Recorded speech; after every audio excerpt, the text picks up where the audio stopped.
is a demonstration on how to replace a faulty LED indicator lamp on TFS. As you can see here, you do the lamp test and we can see we've got a fault with the LED.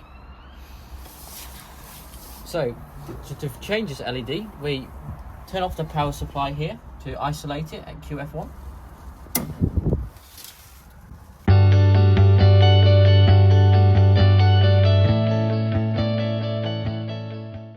Now as we can see, the indicator panel will turn off and the lights will extinguish.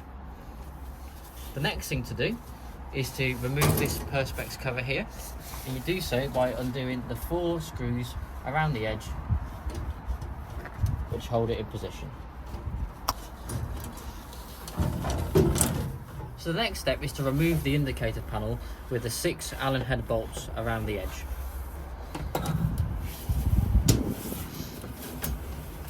This allows you to pull the panel forwards and backwards to turn it to the side. We then make sure we have the correct LED to replace. As we can see, the faulty LED was feed alive, which is this one here. To replace the LED, first of all you remove the spade connectors from it by undoing the 2 screws on the back. This allows the spade connectors to be pulled cleanly away from the terminal, like so. The next step is to pull the LED out, and it can be done by squeezing this clip on the side, either with a screwdriver or your finger, and rocking it towards the bottom. So when you're removing the LED from the panel, by pushing this tab, you release this little tab here, which allows you to pull it from the holder. Then the LED simply lifts out. To install the replacement LED, you make sure that the hinge side, which is the little pin, is at the bottom of the panel, and the clip which we removed it is on the top. So you rock it in like that and then push it down so it clicks. See, now it's clicked in place and it won't fall out. Once that is secure, we simply connect up the spade connectors by slackening off the terminals, putting those in and tightening those up again.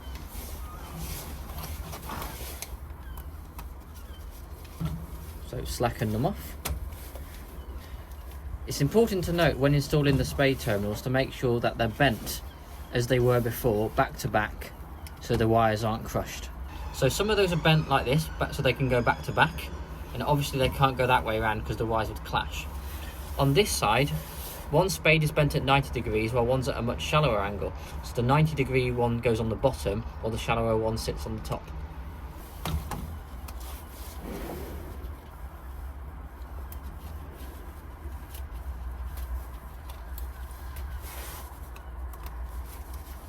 Give the wires a pull to make sure they're tight.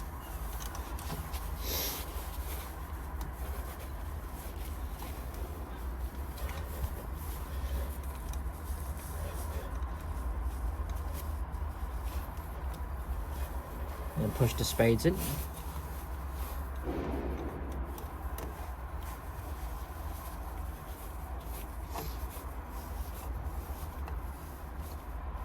And tighten them up.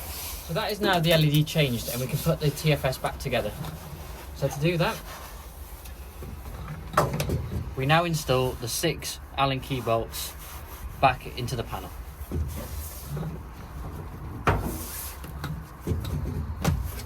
While doing this, make sure no wires get trapped onto these studs.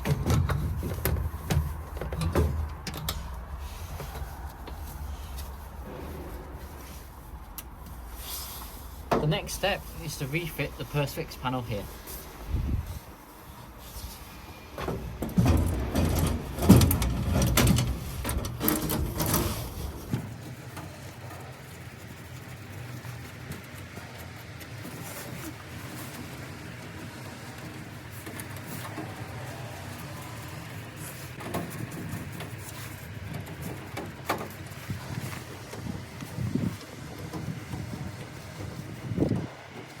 Once the panel is secured, we can then turn on the power to TFS and check the new replacement LED is correctly working. So we turn on QF1, and we can now see the feeder live light is illuminated, and we use a lamp test to check all the other lamps work.